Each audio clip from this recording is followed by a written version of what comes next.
سلامونه دوستانو، خدای دې وکړي چې ټول به روغ جوړ یاستئ. نن مې درته داسې ویډیو راوړې چې یو ماشوم د غټې ژبې سره پیدا شوی یا زیږېدلی دی، نو ډاکټران غواړي چې دا ژبه نسبتا وړه کړي تر څو دا ماشوم د مشکلاتو څخه او د خبرې کولو په آینده کې مشکلاتو نه دا بچ شي یا په امان پاتې شي. نو لومړی دې ته ژبه کې سټم وهي چې یا هغه ساحه نښه کوي چې کومه ساحه باید غوڅه شي یا کومه ساحه باید دغه شي څیرې شي یا شق شي، پس د هغې نه دا باید غوڅه کړي. لومړی ورته انستیزي ورکوي چې مکمل دا بېحسه شي.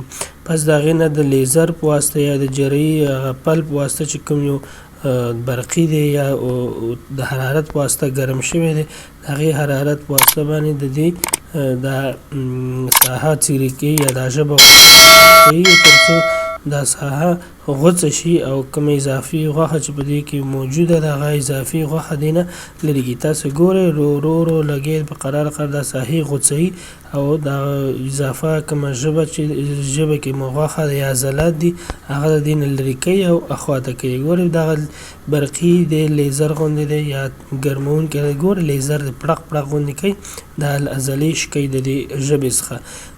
تقریبا د یو ټیم جراحي ټیم په واسطه باندې دا کار ترسره کېږي یا اجرا کېږي. تاسو وګورئ دومره برخه یې غوڅه کړه، لګې دي نور هم ترېنه غوڅوي یا لرې کوي تر څو دا ماشوم په آینده کې د غټې ژبې یا د مکروګلوس یا مشکل څخه په امان پاتې شي. ګورئ تاسو اوس ورداخله کړه، ګورئ چې آیا ژبه وړه شوه که نه. پس د هغې نه بیا دوی یو ساعت نور هم غوڅوي یا څیرې کوي تر څو ماشوم ښه ښایسته دا ژبه یې وړه شي یا کوچنۍ شي. ګورئ بیا هم یو اندازه غوښه ترې غوڅه کړله، د دې یو طرف څخه غوڅه کړله غوښه، د بل طرف نه هم لګیا دی غوڅوي دا ساحې چې تر څو دا ښه آماده شي.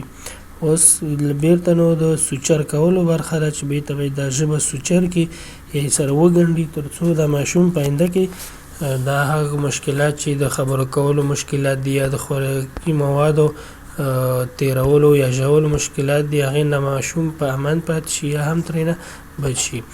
دا یو مکروګلوس یا کیس و چې یو ماشوم د ډېره غټه ژبې سره زیږېدلی، ژبې نسبتا ډېره غټه وه، تاسو ولیدله. اوس نو د لګیا دي سوچر کوي یا هم ګنډي ورته تر څو دا ژبه بیرته زر ترمیم شي. د دې وخت کې د دې جراحي ډېرې ګټې دي. یوه ګټه یې دا ده چې ماشوم دې وخت کې بیخي بېحسه دی، نه خوراک کوي نه څښاک کوي، البته دا چې د دغه نه ووځي.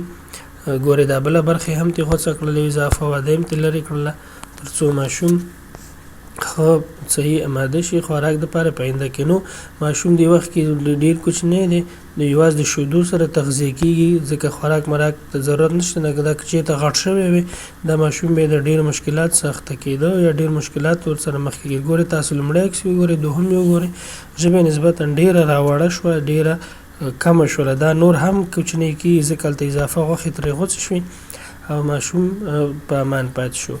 د نور ویډیوګانو لپاره مو چینل سبسکرایب کړئ، لایک او یو کمنټ ضرور وکړئ تر څو نور ویډیوګانې هم درته زموږ په وخت سره در ورسېږي. تر بلې ویډیو پورې السلام علیکم ورحمت الله وبرکاتو. د کتلو نه ډېره مننه.